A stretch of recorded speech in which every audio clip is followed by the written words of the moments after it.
compartir este espacio de reflexión. Así que muchas gracias, Horacio, y muchas gracias, Atilio. Gracias también a la audiencia por participar. Y en segundo lugar, pensamos que desde el Centro de Estudios en Relaciones Internacionales y Medio Ambiente, este era un espacio ideal para lanzar nuestro centro, que lo que va a intentar hacer es analizar desde una perspectiva interdisciplinar la relación entre el medio ambiente y su impacto en el sistema internacional. Así que bueno, con esa impronta queremos dar inicio al tema que nos atañe hoy y que entiendo que están ansiosos por escuchar, que es el conflicto en torno a los bienes comunes en el sistema internacional.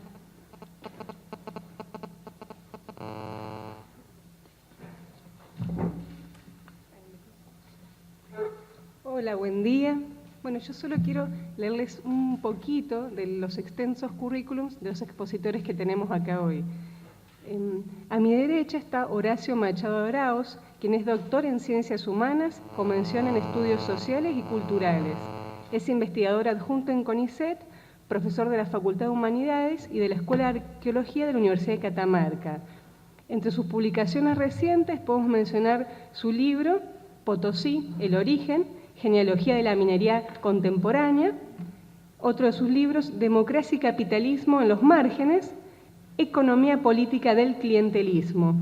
Y uno de sus últimos artículos se llama Territorios y cuerpos en disputa, extractivismo minero y ecología política de las emociones, publicado en la revista Intersticios de la Universidad Complutense de Madrid.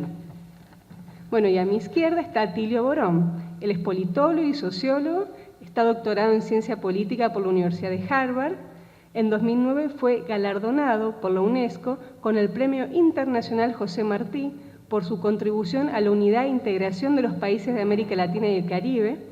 Él es profesor de Teoría Política y Social en la Facultad de Ciencias Sociales de la Universidad de Buenos Aires.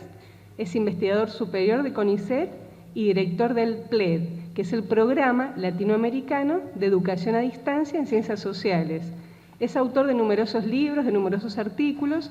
Vamos a mencionar el último de sus libros, que se llama Aristóteles en Macondo, Notas sobre democracia, poder y revolución en América Latina. Bueno, muchas gracias.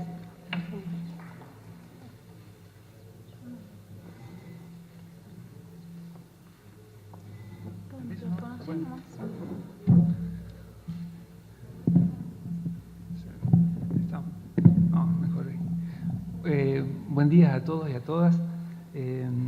Ante todo, muchísimas gracias por la invitación del CERIMA. Quiero decir que en realidad estoy un poquito incómodo porque es una mesa muy asimétrica, en el sentido de que el profesor Borón ha sido profesor mío también y que muchos hemos aprendido cosas de él. Entonces, un poco de atrevido, digamos, es el hecho de que estoy acá. Pero tenemos algunas cositas para decir y para discutir, por eso, en base a eso, vamos a tomarnos el atrevimiento de esto. Yo lo que quiero plantear un poco ahora es un análisis de la crisis ecológica desde la única perspectiva que me parece que es posible plantearla en términos realistas, esto es, desde una perspectiva marxista. Pese a que las relaciones entre marxismo y ecología no son para nada armónicas, y me parece que justamente en los últimos tiempos se han producido desencuentros no solamente poco felices, sino también catastróficos. Toda mi argumentación va a ir en el sentido de analizar la crisis ecológica desde una perspectiva ecosocialista. Y entonces voy a tener como tres grandes puntos. Uno, sobre cómo es esto de la cuestión de la crisis ecológica, la gravedad de la crisis, y después hablando sobre lo que llamaríamos los extravíos de una izquierda ortodoxa sobre la cuestión ecológica, me voy a centrar en la discusión sobre el extractivismo en América Latina y sobre los efectos ecobiopolíticos del extractivismo.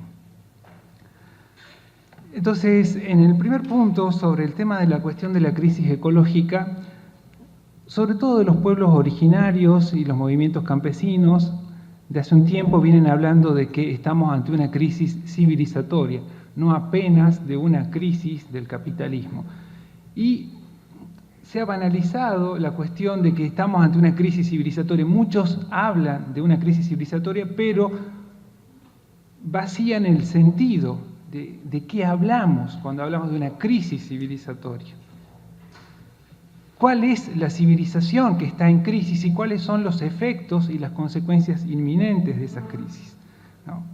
Es decir, en realidad es una crisis ecobiopolítica que afecta a todas las dimensiones de la existencia del humano, pero que afecta incluso a las condiciones de posibilidad de que la vida misma siga siendo una realidad en nuestro espacio. Desde su irrupción, allá por los 70 hasta la fecha, ¿no es cierto?, ha transcurrido ya casi medio siglo y es muy poco lo que se ha avanzado. Más bien diría que se ha retrocedido en el abordaje de la crisis. Como dice Ulrich Beck, ¿no es cierto?, hemos pasado a un escenario donde el riesgo, los peligros socioambientales creados por una vorágine devastadora de una maquinaria de producción y de consumo, lejos de ser algo que lleve a modificar o a parar esa dinámica de producción y de consumo, se ha convertido ahora en un acelerador más, ¿no es cierto?, de la dinámica económica. Estamos entonces ante un derrotero desde los 70 hasta ahora, donde primero los discursos políticos negaban o minimizaban la crisis. No, esto es una cuestión de ecologistas extremos, exageración. Hoy estamos ya en otro escenario, en un escenario de banalización y naturalización de la crisis. O sea, convivimos con un escenario de catástrofe naturalizada y seguimos viendo con ojos errados los mismos problemas. Baste decir las cosas que pasaron ayer solamente en la región económica y políticamente más importante y más poderosa de nuestro país. Una lluvia provocó, como ya se hace cada vez más frecuente, ¿no es cierto?, una inundación, hubo una víctima y se habla de que se necesitan más obras para resolver esto. También ayer en el Perú, un escenario también complejo en el que en La Oroya, que es la ciudad más contaminada del mundo, que tiene 70 años de minería, ¿no?, y donde se ha comprobado que el 80% de los niños tiene plomo en sangre, eso es algo que está constatado por el Ministerio de Salud. El propio gobierno de Ollanta Humala está pidiendo adecuaciones ambientales a la empresa minera Doerran, que está operando ahí, y los propios trabajadores mineros están pidiéndole al gobierno que baje esas exigencias ambientales para poder mantener sus fuentes de trabajo. De esto estamos hablando cuando hablamos de una crisis civilizatoria, ¿no? Aun cuando las condiciones elementales de las que depende la vida se han degradado a niveles extremos, lo mismo que la naturalización de la violencia y la deshumanización alcanzado en el nivel de las relaciones sociales, hoy cuando hablamos de crisis en el mundo de los sentidos hegemónicos no se refiere, nadie remite la crisis a la crisis ecológica como crisis de la vida y de lo que hace posible la vida. Más bien, el término crisis está encorsetado al estricto universo del mundo de los valores de cambio. Cuando se habla de crisis, hablamos de crisis de balance de pago, crisis financiera, caída de la actividad del empleo, inflación, etc. Entonces, la drástica alteración del clima y el proceso de calentamiento global, la destrucción de hábitats, la pérdida de biodiversidad, la degradación del suelo, la aceleración de la tasa de extinción de especies, la acidificación de los océanos, son todas fenómenos y variables que pierden abruptamente su relevancia y su prioridad cuando salen cuestiones como la caída del PBI, el desmoronamiento de determinadas bolsas o la caída de cierto nivel de empleo. En el mundo de los sentidos hegemónicos, lo ecológico aparece soslayado por lo económico. La declamada urgencia de los problemas sociales se esgrime como un justificativo para aceptar la continuidad y expansión de actividades económicas claramente destructivas o contaminantes, como la explotación petrolera, la industria automotriz, la minería a gran escala, el uso masivo de sustancias tóxicas sobre la propia producción de alimentos, lo cual es una locura. Llegamos al absurdo de, en nombre de razones humanitarias, justificar la continuación de múltiples formas humanas de devastación y degradación de la propia biosfera. Ahora bien, lo que es más grave es que esto, ¿no es cierto?, no es algo que solamente obedece a la ceguera epistémica y política del sistema capitalista mundial, sino, me parece que el tema pasa por la incomprensible desidia con que el pensamiento crítico y la acción política de izquierda en sus corrientes dominantes viene manifestando frente a la cuestión ecológica. Al fin y al cabo, digamos, es el propio capitalismo, su proceso histórico geográfico de irrupción, expansión y mundialización, lo que ha provocado esta crisis ecológica, ¿no? Es el sociometabolismo del capital el que hace insostenible el mundo de la vida y que nos lleva a un escenario no improbable de extinción de nuestra propia especie. Entonces, respecto de la devastación del mundo, nada del capitalismo nos debería sorprender en términos teóricos y nada cabría esperar de él en términos políticos. Sí, en cambio, cabría situar nuestras expectativas en la tradición crítica, socialista y más específicamente marxista. Sin embargo, el tipo de razonamientos que escinde y prioriza lo económico por encima de lo ecológico ha venido colonizando el mundo también del pensamiento socialista crítico. Esta escisión de lo económico respecto del mundo de la vida social en general, en particular, y de la vida de los ecosistemas en particular, que era algo propio de la tradición liberal burguesa, ahora se ha venido a hacer un sentido común hegemónico dentro de cierta izquierda, lamentablemente hoy hegemónica. Se ha pronunciado más todavía esto en el hecho o en las circunstancias de las luchas contra el neoliberalismo, tanto en los casos de los supuestamente contrastantes, solo superficialmente contrastantes situaciones de las luchas antineoliberales en América Latina y en Europa en la última década. Desde las lecturas hegemónicas se suele reivindicar la emergencia de los gobiernos progresistas en América Latina como experiencias exitosas que lograron superar el neoliberalismo, y se incita a que las rebeliones contra la austeridad en ciertos países de Europa sigan el mismo camino. Bajo esa tónica se fue fraguando una posición oficialmente de izquierda que acabó contraponiendo los objetivos presuntamente prioritarios y antagónicos de la justicia social, la defensa de los derechos de los trabajadores y la redistribución del ingreso frente al cuidado de la naturaleza.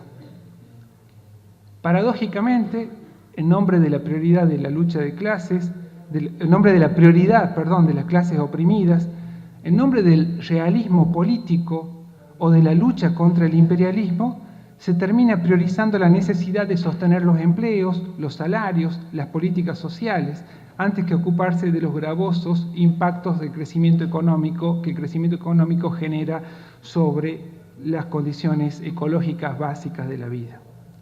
Lamentablemente, pocos toman nota de que sostener el empleo, los salarios, el consumo, aún el consumo popular, es sostener el crecimiento, por tanto las inversiones, por tanto las tasas de ganancia, en definitiva el sistema mismo. El énfasis antineoliberal ha llevado a ocluir el fondo del problema. Las luchas contra la exclusión en América Latina y las resistencias contra las políticas de austeridad en Europa han servido para la germinación, ¿no es cierto?, de una visión de izquierda donde se termina priorizando las políticas de reactivación frente a los desafíos de la transformación revolucionaria. Y hay una profunda pauperización del debate político en esto. Pareciera que estamos en oposiciones binarias, Estado versus mercados, políticas activas versus ajuste, políticas sociales y redistributivas versus políticas monetarias. Todas estas opciones, dicho sea de paso, están dentro de los taxativos límites epistémicos y políticos del pensamiento burgués hegemónico. Entonces, por otro lado, esto implica una profunda devaluación del horizonte utópico revolucionario. Pareciera que la revolución acaba en cierta forma novedosa de socialdemocracia, de neokeynesianismo, de manera tal que, por lo menos para mí y para muchos, resulta irónico que en nombre de la lucha de clases se termine abogando por políticas estatales que priorizan el crecimiento económico convencional. Y más irónico me resulta aún que los planteos ambientalistas se descarten de plano en nombre de un supuesto realismo político.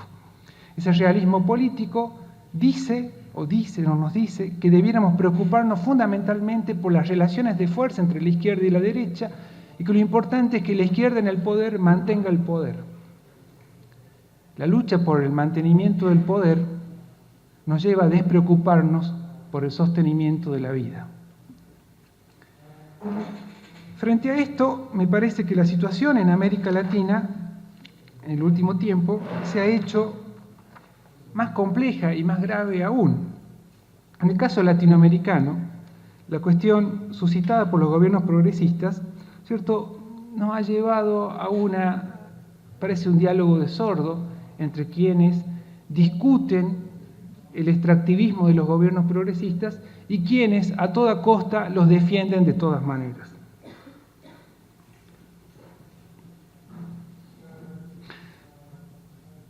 Nos parece que si nosotros tenemos que pensar alternativas civilizatorias, estas alternativas tendrían que venir del sur. No cabría mucho esperar que el norte haga cosas... Uy, ya son 5 minutos. Bueno, entonces tengo que ir muy rápido porque me quedan solamente 5 minutos. Lo que quiero señalar es que los gobiernos progresistas en América Latina han llevado a cabo una política clara e inequívocamente extractivista que no es sostenible a nivel ecológico y me parece que es absolutamente incompatible con ningún socialismo que se piense para el siglo XXI. Los gobiernos progresistas crecientemente no solamente han continuado las políticas extractivistas de los 90, sino que las han profundizado. Esos gobiernos que habían surgido en buena medida, no en todos los países, pero sí en algunos, en buena medida, llegaron al poder por parte de la lucha de movimientos socioambientales, han hecho de estos movimientos socioambientales los objetos o los blancos privilegiados de sus críticas y de sus persecuciones políticas.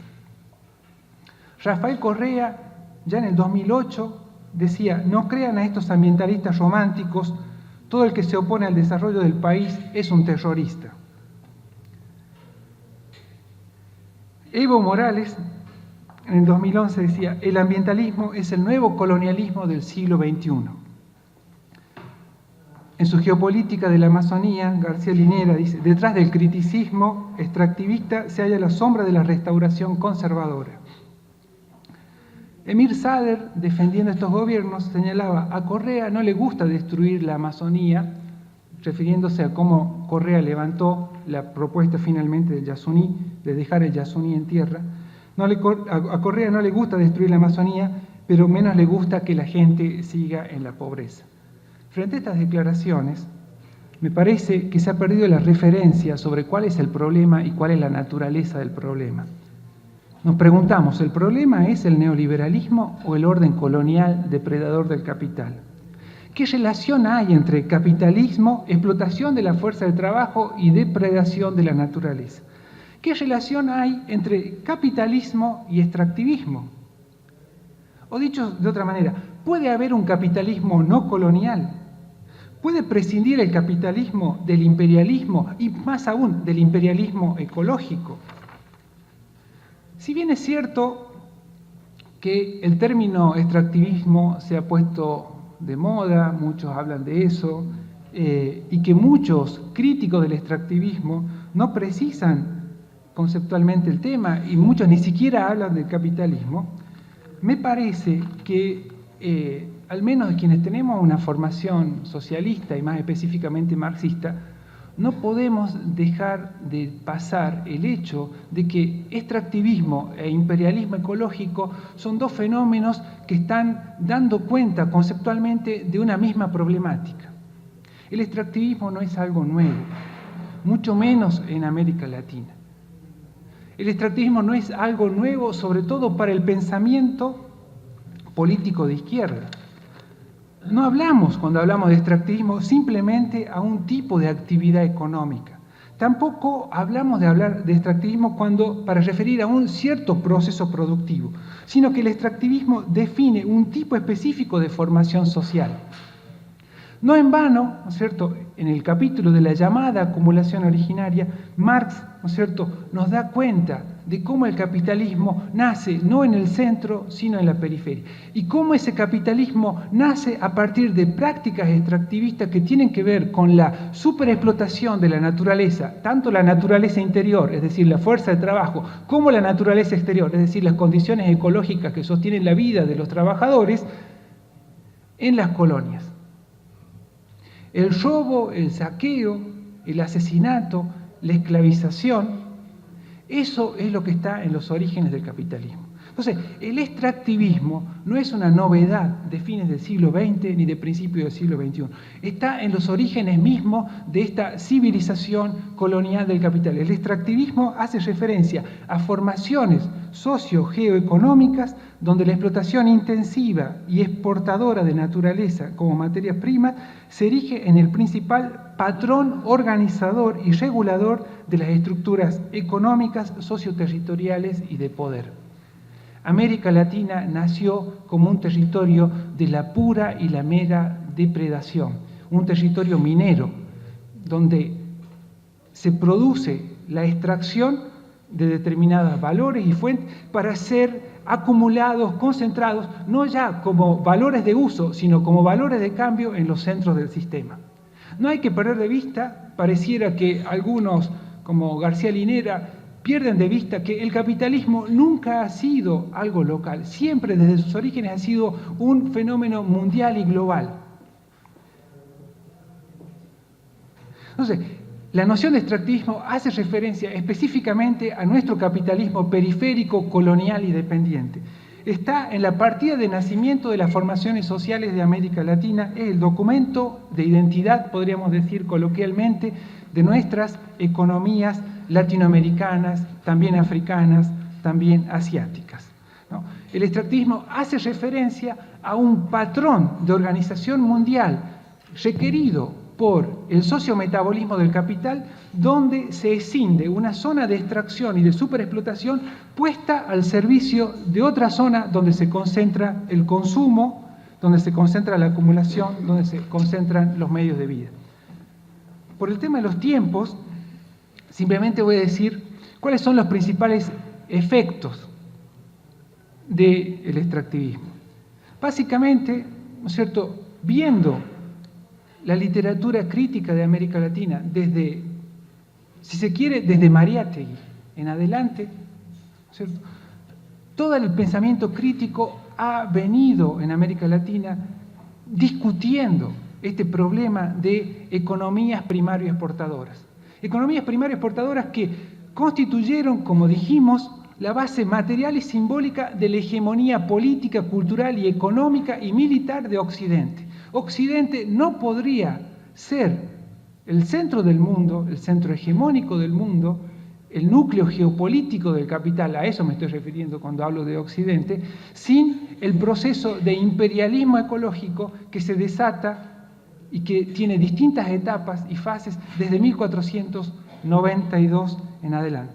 Entonces, los efectos básicamente tienen que ver con la alienación territorial, tienen que ver con la plusvalía ecológica y con la expropiación ecobiopolítica. El concepto de alienación territorial es un concepto que ha sido planteado por Milton Santos en los 70, ¿no? hace referencia a la especificidad geográfica del desarrollo desigual y combinado del capital, ¿no? Hay implicaciones geográficas y políticas de largo plazo que impactan sobre formaciones sociales que se estructuran a partir de la especialización en exportación de naturaleza.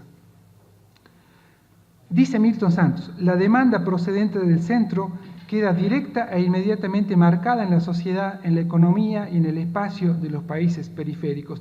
A través de estas economías primarias exportadoras, la dependencia se imprime, ¿no es cierto?, en las formas estructurales de la geografía, de las instituciones y de la cultura de estas sociedades, ¿no?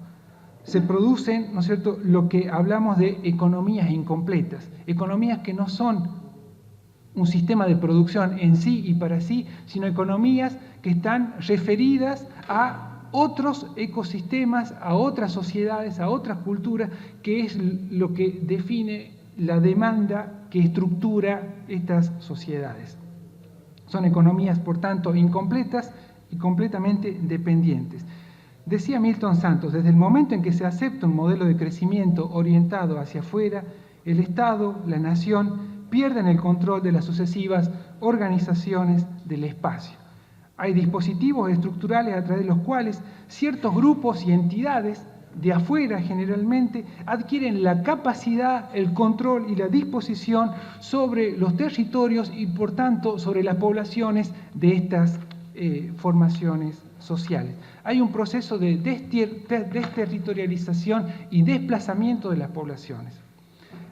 Y a nivel, ¿no es cierto?, geopolítico, hay una pérdida de la soberanía territorial que tiene que ver con las bases materiales, la soberanía hídrica, la soberanía alimentaria y la soberanía energética. Son grandes grupos finalmente transnacionales los que disponen y los que diseñan los territorios, ¿no es cierto?, de estas formaciones sociales orientadas fundamentalmente al abastecimiento de materias primas para el mercado mundial.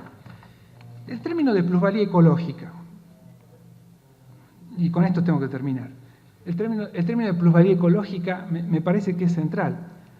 Ya lo habló Marx cuando habló de cómo la colonización de Irlanda por Inglaterra había producido, dice Marx, una exportación indirecta del suelo. El suelo de los irlandeses servía para la capitalización de la agricultura de Inglaterra. Eso lo dijo Marx allá, en 1870. Entonces, la idea de plusvalía ecológica es un concepto que lamentablemente ha quedado ahí como vacío, porque todo el pensamiento crítico latinoamericano, entre ellos fundamentalmente Rui Mauro Marini, hablaron de los procesos de dependencia de América Latina como sistemas a través de los cuales se produce una transferencia sistemática del excedente desde los países periféricos hacia los países centrales. Pero Rui Mauro Marini y muchos otros hablaban de esta transferencia de excedente en términos casi exclusivamente de excedentes financieros. Y no hablaban de una transferencia sistemática de excedentes ecológicos, ambientales, excedentes en términos de nutrientes, en términos de agua, en términos de recursos energéticos, ¿no es cierto?, que se extraen de estos territorios y son finalmente consumidos en otras sociedades externas. La idea de plusvalía ecológica hace referencia entonces a esta noción de los efectos del imperialismo ecológico, cómo determinadas sociedades concentran la disposición y el consumo de bienes ecológicos, no solamente no renovables, sino también renovables, que se extraen de las zonas, en definitiva, coloniales. Me parece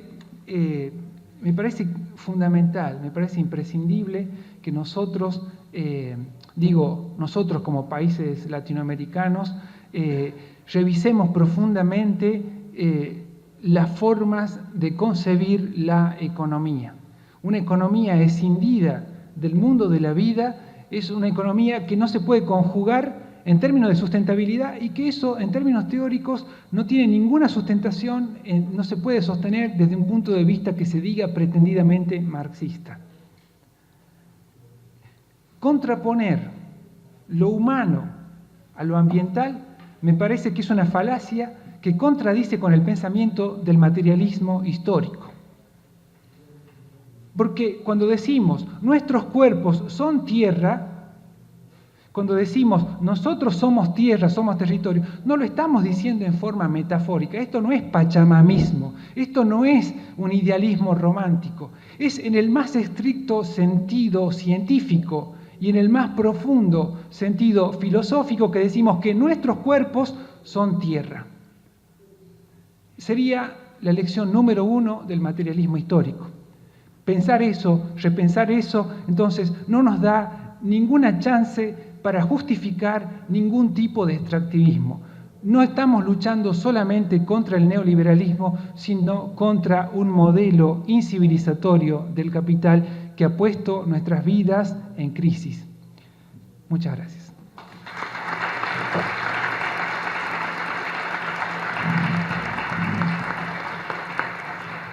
Gracias, Horacio. Ahora damos la palabra al doctor Atilio Borón. Bueno, muchas gracias. Yo tengo una pequeña laminita ahí, después me voy a referir a la muy interesante presentación que hizo el colega. Realmente no hay ninguna simetría, la verdad que lo que decís es algo absolutamente válido, salvo algunas implicaciones políticas concretas que creo que vale la pena discutir y examinar, pero el enfoque concuerdo plenamente, o sea, no hay posibilidad de reconciliar medio ambiente con capitalismo. Ni hay capitalismo con rostro humano, ni hay capitalismo verde, todo eso son ficciones, ¿verdad? Y creo que lo que planteabas muy bien era la necesidad de avanzar en un modelo civilizatorio diferente. El tema me parece que es interesante, vamos a conversar de eso, es cómo hacemos el tránsito. ¿Cómo hacemos el tránsito? Digo, porque si no, caeríamos en la idea de que, bueno, tanto Evo como Correa, como García Linera, no hicieron ese tránsito por una debilidad ideológica o por alguna otra razón. Y yo creo que hay problemas muy, muy de fondo que tal vez inclusive desde el punto de vista del marxismo ecológico o del ecosocialismo no los hemos analizado todavía con la suficiente complejidad. No digo que lo vamos a resolver en la mesa, pero sí quisiera retomar un poquito ese tema. Pero antes, vamos a esto otro para poner un marco. ¿Quién me ayuda para pasarla en voz? ¿O alguien se había propuesto pero huyó? Es muy breve, quiero un poco para tener alguna idea de lo que estoy hablando. A ver. Mira, básicamente, un tema sobre la producción, después voy a explicar bien esto en el contexto, ¿no? La producción del petróleo y los pronósticos de producción del petróleo para los Estados Unidos. Ahí ven ustedes que el pronóstico más favorable, que está en una línea roja, habla de una producción cercana a los 10 millones de barriles diarios. Esto para el año 2015. Esto el último año se pasó un poquito por encima de eso, ¿no es cierto? Porque con el fracking aumentaron la producción de petróleo, pero en realidad no es cierto lo que se ha dicho y se ha propagandizado insistentemente de que Estados Unidos se autoabastecía de petróleo. Pasar a la lámina siguiente, ¿no es cierto? Y ahí van a ver ustedes cómo el nivel de consumo de petróleo de los Estados Unidos se estima para el 2015 en el orden de los 25 millones de barriles diarios y para el 2025 en cerca de 28, y están produciendo 11 o 12. Si la aritmética sigue siendo una ciencia exacta todavía, quiere decir que Estados Unidos no se autoabastece y difícilmente se vaya a autoabastecer jamás. Y como dice el maestro Chomsky, no lo olvidemos nunca, todas las guerras de los Estados Unidos tienen como común denominador el petróleo. Y acá tienen ustedes la demostración. Este es un dato de la Administración de Información de Energía, que es un organismo del gobierno federal de los Estados Unidos, que demuestra, ¿no es cierto?, cómo estas proyecciones hablan de que el tema del petróleo va a estar entre nosotros por mucho tiempo hasta que se acabe el petróleo. La lámina siguiente para entender un poquito por qué al señor Putin le prestan tanta atención. Le prestan tanta atención porque resulta que si este señor cierra la llave, ¿no es cierto?, países como Alemania tiene el 37% del gas que utiliza, sobre todo el sector industrial, que procede de Rusia, la República Checa 57, Turquía 59, Polonia 59, Austria 60, e inclusive los pequeños estados bálticos que se han puesto al servicio de la OTAN para hostigar a Rusia, reciben el 100% del gas con el cual se calefaccionan, y créanme que allá hace mucho frío, de Rusia. Por lo tanto, una llave que tiene el señor Putin para hacer política, así como Estados Unidos usa su gran mercado para hacer política, este usa el gas con el cual no solamente se calefacciona Europa, sino que se pone en marcha buena parte del sector industrial en Alemania. Bueno, vamos a la lámina siguiente, que también es una lámina bien interesante, porque plantea este tema de los recursos naturales y nos trae de lleno a la cuestión del extractivismo que planteaba recién acá el compañero. Fíjense que cada niño americano que nace, ¿no es cierto?, va a consumir a lo largo de su vida 932 libras de cobre, es decir, aproximadamente unos 400 kilos de cobre, por cada chico que nace, ¿no es cierto?, a lo largo de toda su vida. Va a consumir 1.110.000 libras de piedra, canto rodado y arena, o sea, casi 500.000 de kilos. Va a consumir 43.822 libras de otros minerales y metales, o sea, calculen unos 20.000 kilos más. Va a consumir casi 6 millones de pies cúbicos de gas natural. O sea, la absorción de recursos fenomenales que tiene ese patrón de consumo, que es contrario a la naturaleza humana y a la preservación del medio ambiente, es profundamente irracional, es insostenible porque la Tierra es finita, de manera que no es que hay petróleo, mineral de hierro, cobre en cantidades infinitas y que van creciendo. Hay una cierta dotación, una vez que se usó eso ya no hay más, ¿verdad? En total son casi 3 millones de libras de minerales, metales y combustibles que cada niño o cada niña que nace en Estados Unidos va a consumir a lo largo de su vida, lo cual plantea el problema obvio de, bueno, ¿esto es viable? Bueno, pasemos a la lámina siguiente. Bueno, esto fue viable mientras esa gente, por ejemplo, lo de allá arriba, no es el tren de Randazzo, ese de la izquierda, allá, es un tren que sale normalmente de Bombay, en la capital económica de la India. Es un tren normal, no es que hubo una huelga, una manifestación, nada. Yo he visto, la foto no es mía, pero yo he visto trenes así saliendo, ¿no es cierto? Y es gente que en la India vive en condiciones de extrema pobreza, pero que están siendo sometidas a una campaña feroz de publicidad para que adopten el modo americano de vida. Modo americano de vida que puede ser, por ejemplo, pasame la lámina siguiente y después volvemos a esta. El modo americano de vida significaría, por ejemplo, para esos que se bajen del tren,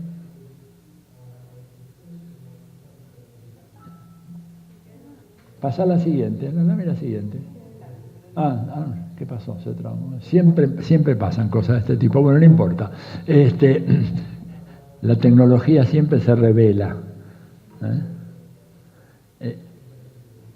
Ahí está. Puede ser que aquellos que estaban en aquel tren de la India consideren que es mucho más razonable, confortable, como ir en la Ruta 5 de California, que es eso, en el rush hour. Digo, es cuestión, por ahí es más divertido el tren, ¿no es cierto? O más rápido seguro, le puedo asegurar.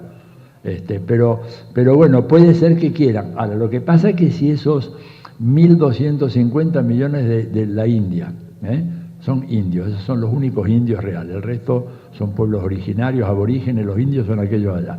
Si aquellos 1.250 millones de indios quieren viajar como los californianos, bueno, vamos a tener que ver si hay una demanda suficiente de cobre, de mineral de hierro, de vidrio, de arena, por supuesto de nafta, para sostener eso. Volvé para atrás ahora, por favor.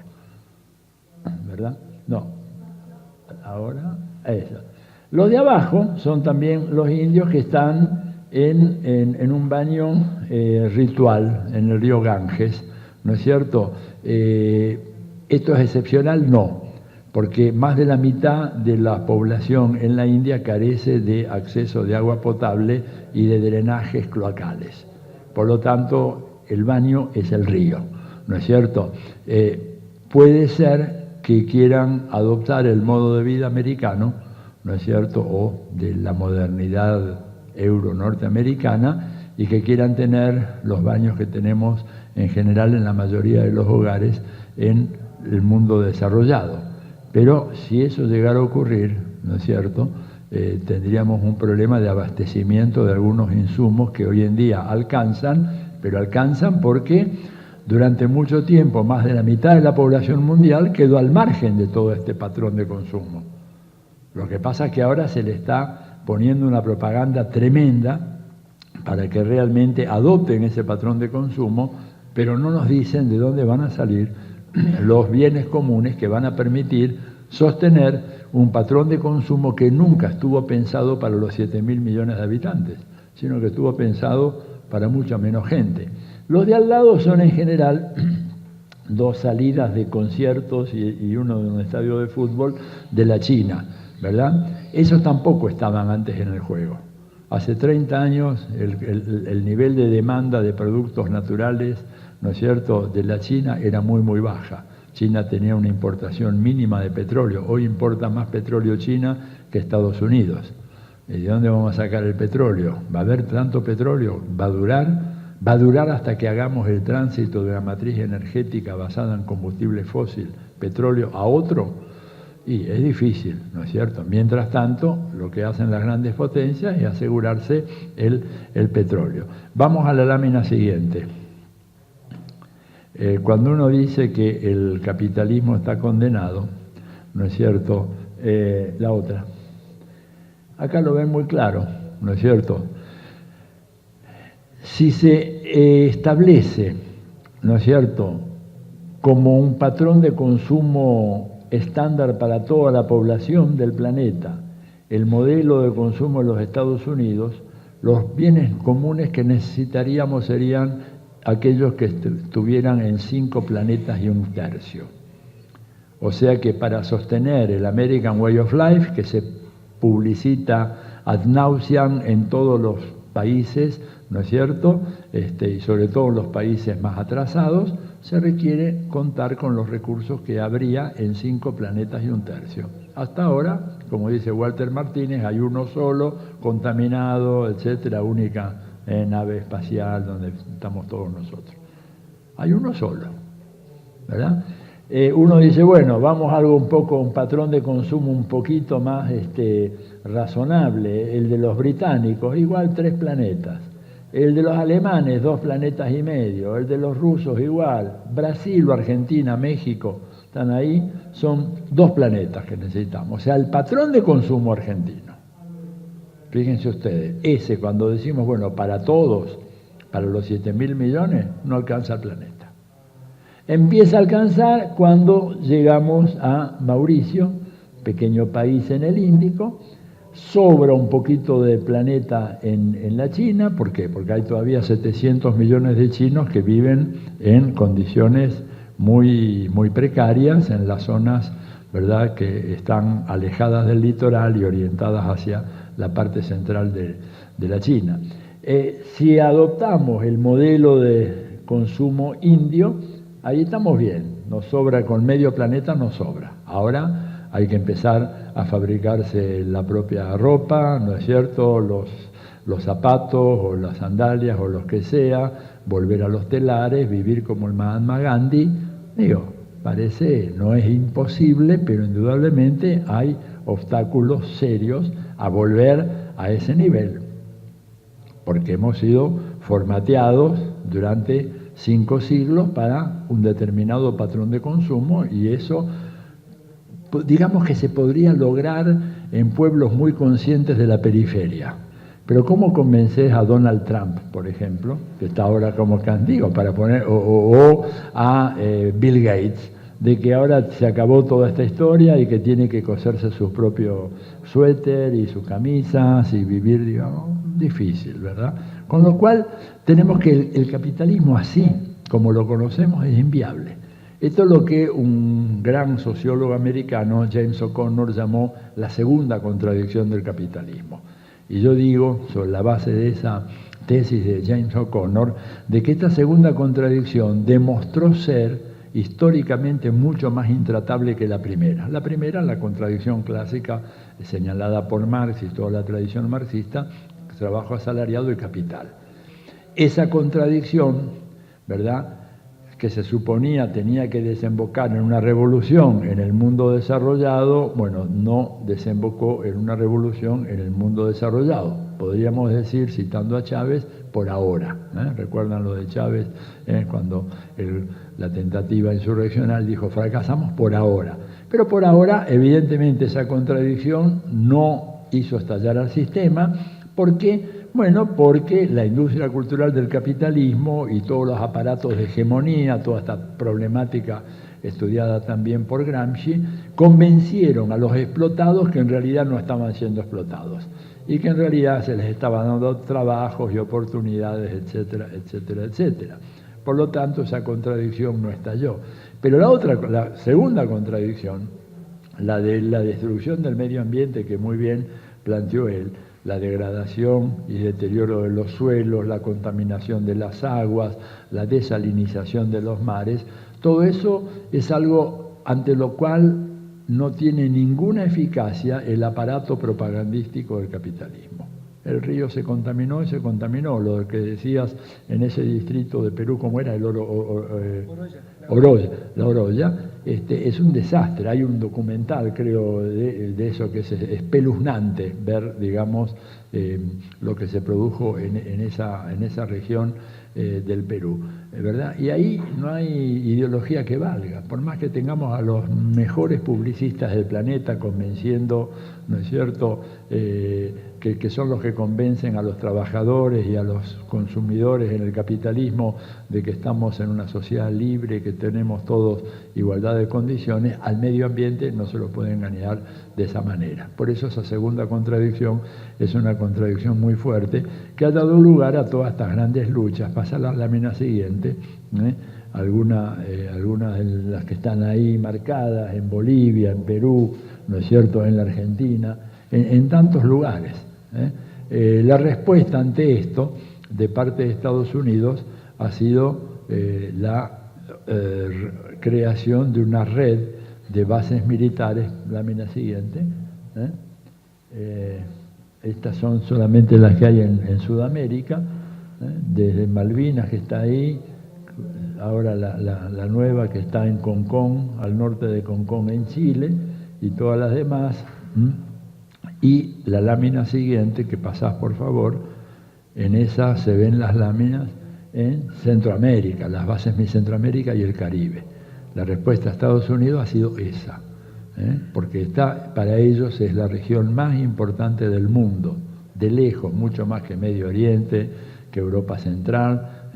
Tienen que asegurarse esto porque esto es el territorio propio, el famoso patio trasero, que es el que les permite, si esto lo tienen ordenado, proyectar su influencia en el plano internacional. Si esto está en conmoción o hay gobiernos adversarios o gobiernos que no se pliegan a la iniciativa de los Estados Unidos, están en problemas, sobre todo cuando en el Caribe le están abriendo un canal alternativo al de Panamá en Nicaragua, que va a producir una hecatombe ecológica, ¿no es cierto? Sabemos eso. Pero que a Estados Unidos no le preocupa la hecatombe ecológica, lo que le preocupa es el hecho de que su canal, el canal de Panamá, prácticamente va a quedar totalmente obsoleto, y le preocupa también que en toda esa zona del Mar Caribe, sobre todo en la parte más cercana a Venezuela, la Armada rusa regularmente haga ejercicios militares conjuntamente con la Armada venezolana, cosa que era absolutamente impensable hasta hace pocos años atrás. Una cosita más, a ver, pasa una lámina. No, la otra, bueno, América, sí, por un poquito. ¿Por qué importa tanto América Latina? Bueno, en este sentido, por todas estas cuestiones, ¿no? Algunos le llaman a esto la maldición de la abundancia. El país con la mayor reserva de petróleo, que es Venezuela, no es la región es Medio Oriente, pero a nivel individual, hoy por hoy Venezuela tiene reservas probadas superiores a las de Arabia Saudita, ¿verdad? Grandes reservas de gas y energía hidroeléctrica, entre el 40 y 45% del agua dulce del planeta, con apenas el 7% de la población mundial, y es un mundo muy sediento. Hay más de 1.000 millones de personas que sufren eso que se llama estrés hídrico, ¿verdad?, que tienen grandes dificultades de acceder a agua potable. Hay en nuestra América la mitad de la biodiversidad mundial, sobre todo en la gran cuenca amazónica y subamazónica. 7 de los países productores de minerales estratégicos más importantes del mundo están acá, 80% del litio. En fin, todo eso habla de un potencial inmenso. Y en la lámina siguiente, a este amigo al cual yo citaba ayer, no tan amigo que digamos, ¿verdad?, el señor Brzezinski, en donde él plantea, ¿no es cierto?, cuando presenta el libro el Gran Tablero Mundial, que fue en el año 97 en Nueva York. Yo estaba en ese momento de visita en la Universidad de Columbia, ahí lo presentó, y él, el libro aquel que yo les recomiendo leer, porque hay que entender cómo funciona la cabeza de un estratego imperial, porque eso además después se traduce en las políticas que hace el gobierno de Estados Unidos. Cuando Brzezinski presenta ese libro, el libro es una prolija revisión de la situación de las diferentes regiones del mundo y los intereses de Estados Unidos en esas regiones. Entonces dice, bueno, en Europa tenemos tal prioridad, en Medio Oriente la prioridad es esta, en Oceanía es esta, en África Meridional tal, en el África Oriental esta otra, en el Ártico esto, prácticamente Asia Central, el Extremo Oriente, y no dice ni una palabra de América Latina. Entonces, un par de ingenuos y yo, los tres que estábamos ahí, latinoamericanos que estábamos ahí ocasionalmente en Colombia, le preguntamos así medio, dígame, pero profesor, usted hace una panorámica perfecta de toda la problemática internacional, para todas las regiones, principales países, y no habla de América Latina.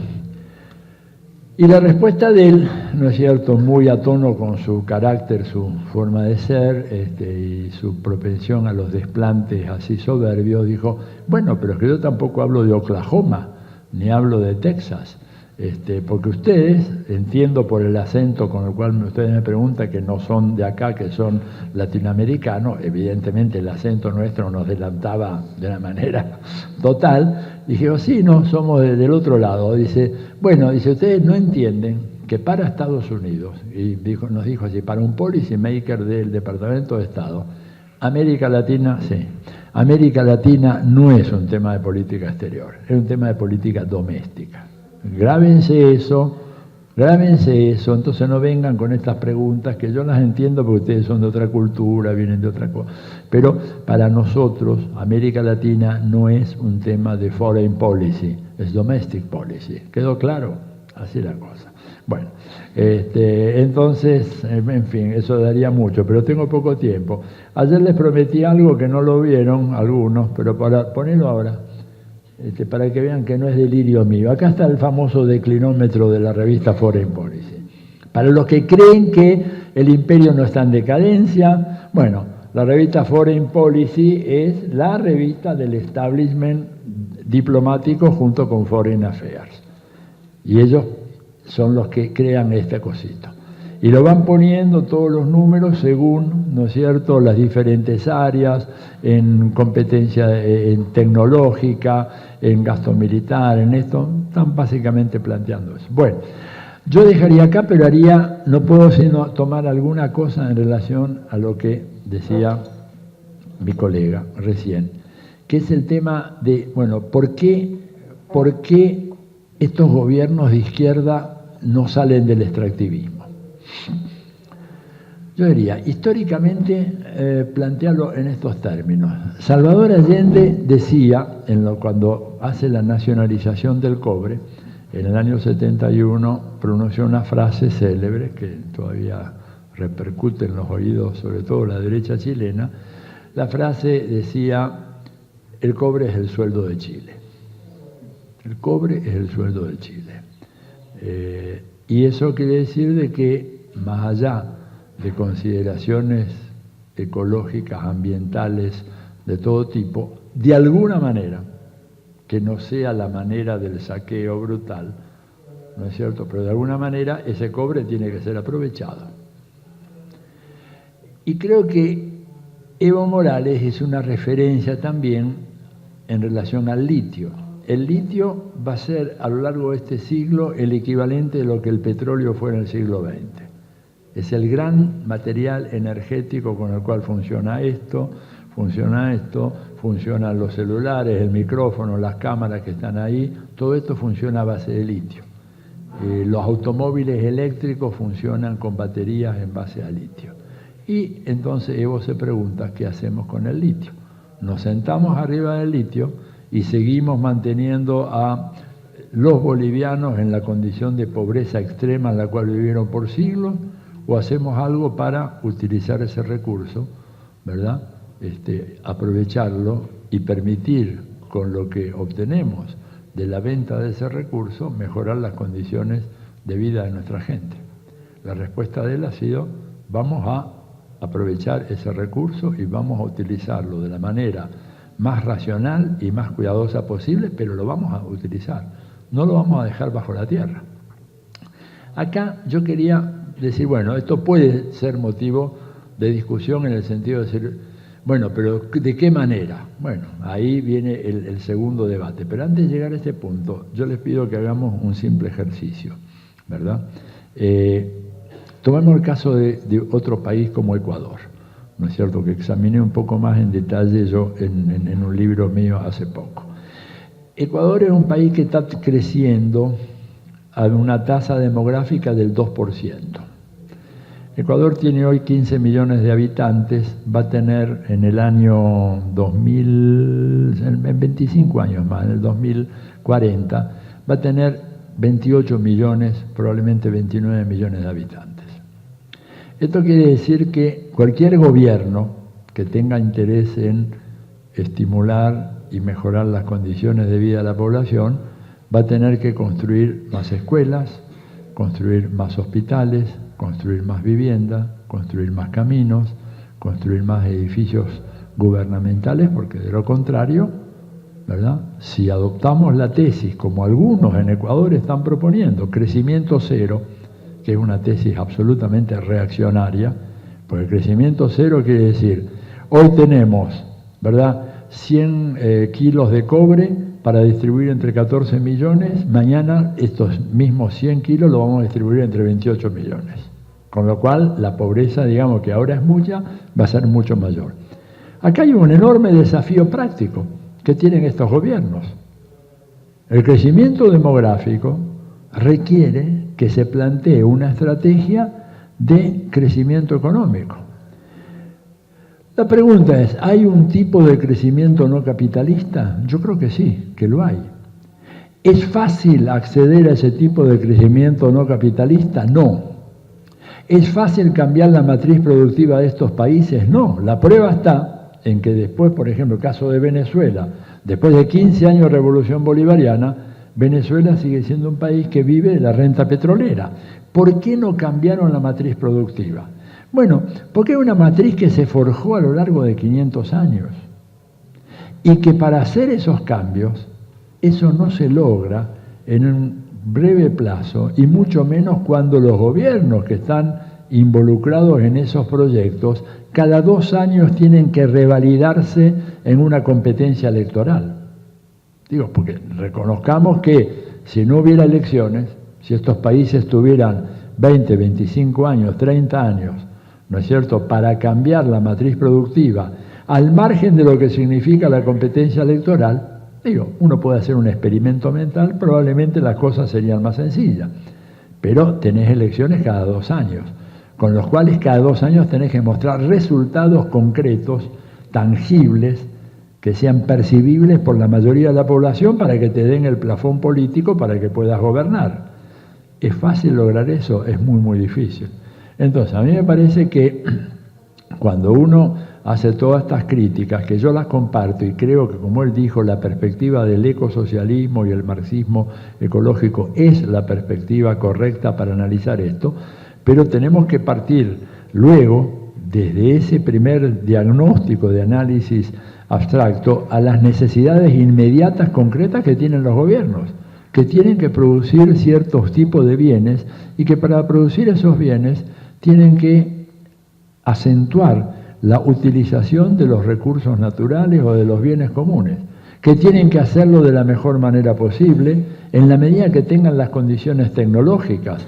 Pero preguntémonos, durante 500 años, la burguesía boliviana preparó un equipo de técnicos y de científicos capaces de utilizar de una manera responsable, ecológicamente responsable, los recursos de ese país. No. ¿Qué remedio, a qué cosa tuvieron que apelar? Y apelar a la tecnología disponible, que es una tecnología que hoy sabemos que es deleteria para el medio ambiente, mientras están gestando un nuevo equipo de gente que está desarrollando una tecnología mucho más amigable. Pero no nos engañemos, esto es un proceso que no se puede resolver de la noche a la mañana.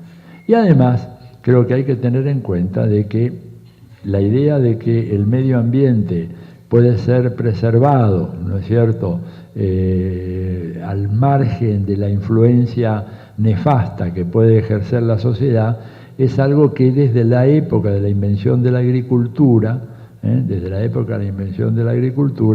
la humanidad estuvo transformando el medio ambiente. ¿Y por qué? Porque somos parte del medio ambiente. Él tiene razón cuando dice la idea, la separación sociedad humana, medio ambiente, es una separación absurda.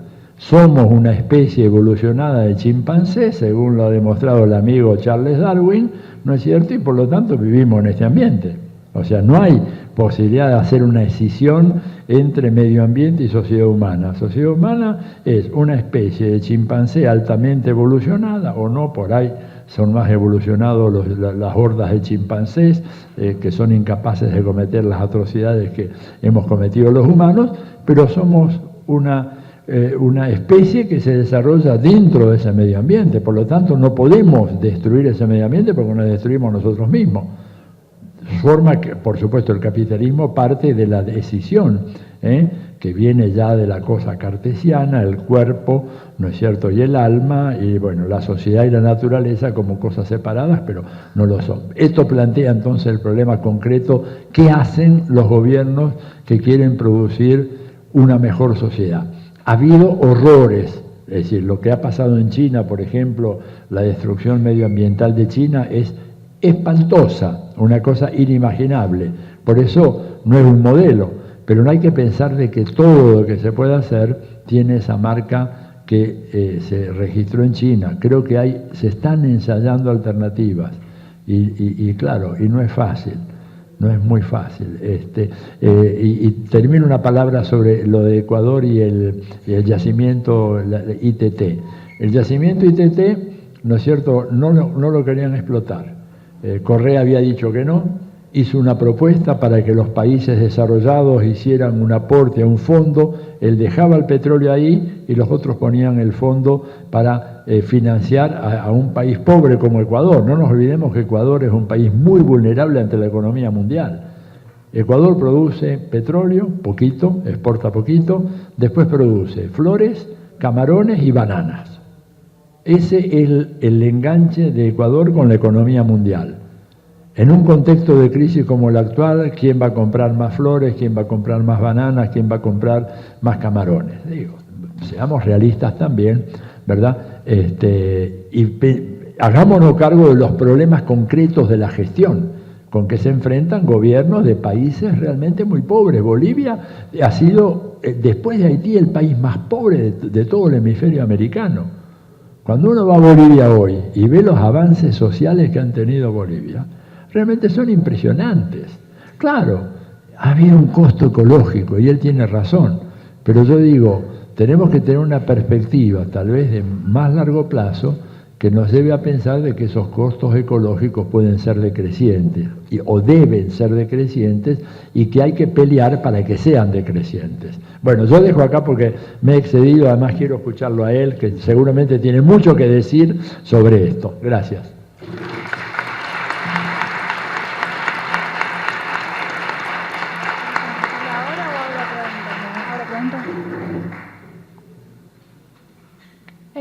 Bueno, abrimos a preguntas.